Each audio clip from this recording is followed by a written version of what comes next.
Hello，兄弟们，大家好。相信大家很多玩家都在关心《永恒之塔2》上线之后会选什么职业。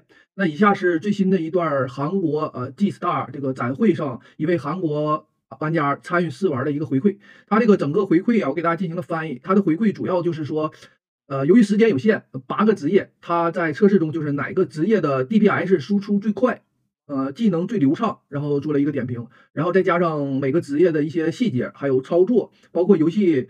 有 GP 功能，也就是说，玩家在怪物攻击你的时候瞬间闪躲，身上会有护盾啊，这些方面大家可以通过下面的视频一一观看。也希望大家呢点点关注、点点赞，持续为大家更新关于《永恒之塔2》的相关攻略。那下面大家就是看着视频继续观看。Abyss services and such were not activated, so I only proceeded with a simple tutorial. So, after the controls, and then the classes and class skills, I personally checked the DPS of each class, that is, how fast the attack speed, skills, and such. Other content, such as dungeons, minigames, and the Abyss, will actually need to be put into practice now. The most notable feature was that there were 8 character slots, so I couldn't confirm what I had prepared in advance, so I boldly discarded some of that and decided to focus on which character would have a better hunting speed, or which one would have faster DPS. Next, I briefly listed the skills. In fact, the coefficients for skills can change when unlocked, but what I've confirmed so far is that close range damage is slightly higher. So, swordsman and assassin, especially swordsman, have seen a slight increase in damage. In contrast, the damage of the archer is now about 70%, but it seems that's likely because now that all the dealers are attacking from a distance, if their attack power becomes similar to that of close range, there's a balancing issue. Anyway, so there are 8 character slots, and I asked the staff member behind me if there really are 8 slots, and he said yes. First, I want to say that since you have a lot of freedom when choosing your characters, rather than feeling too burdened, you can just try out a character you've been saving, and if you don't like it, try leveling up another character. Anyway, they say you can reach max level in 3 or 4 days. So, I hope you try out various jobs and find one that suits your style. Now, first, about the controls. As you all know, there are Ion 1 and Ion 2 mods. Ion 1 mode is where you click with the mouse as we know it, and Ion 2 mode is now called aiming, and there is a dot on the character to automatically target, but at first it didn't really feel right, but Ion 2 mode was better than I thought. The only thing that was a little awkward at first was that you had to press the ESC button to enter the menu, but once you got used to it, it felt a bit like playing a sub-game and it wasn't that difficult to attack. Next, this game also has normal attack, and since the attack speed is pretty good, and since all the classes are good, it felt like you just had to press ASDF and normal attack would happen on its own. So the controls were pretty good.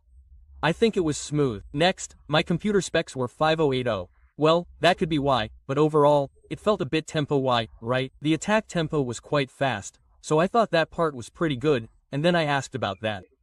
In the original Ion, moving backwards like this would reduce damage, but in Ion 2, I tried moving backwards while dealing damage, and there was no damage reduction. I don't know if it's because I checked too hastily, but I've confirmed that there is no damage reduction depending on the movement direction. The next question was whether evasion is absolute evasion. That is, whether absolute evasion occurs at the exact moment of impact. I confirmed that evasion is possible. A yellow barrier appears when evasion occurs. So, if you evade at the exact moment of impact, you won't take any damage at all. So, I think you can utilize this a lot tactically. Okay, next, let me first talk about the jobs with fast attack speeds by character. Silver Archer and Assassin had relatively fast attack speeds.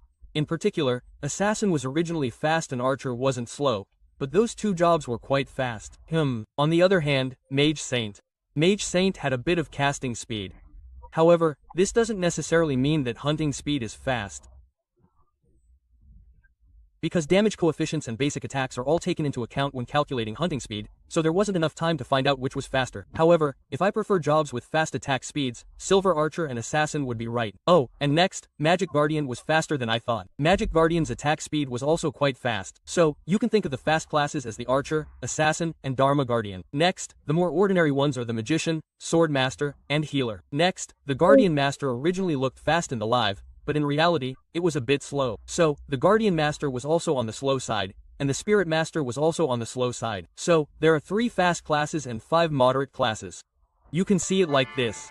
Next, kiting was possible for both melee and ranged attacks. So, while hitting with a normal attack, you could retreat like this, and as I mentioned earlier, there was no damage reduction or anything like that when retreating, so you could play freely while moving and taking fewer hits from monsters. Anyway, it wasn't that difficult to control. Next, the skills were originally set to 1, 2, 3, 4, 5, 6, 7, 8 in the initial mode, but I guess we can change the hotkeys for this. I think that will make the game a bit smoother. Since my fingers are a bit short, it's really hard for me to press my arms. Yes, so I think we can fix that a bit. I liked the attack speed of the assassin, and it felt a bit superior to other classes, and it felt a bit more fun to play, so I've pretty much decided on the assassin. Actually, I wanted to check out more keys, acquisitions, dungeons, and things like that during the demo, but I couldn't check out those things, which was a bit disappointing. The in-game experience is quite pleasant, the controls aren't difficult. Overall, the characters have a fast tempo. Next, moving shots, or kiting, are now possible.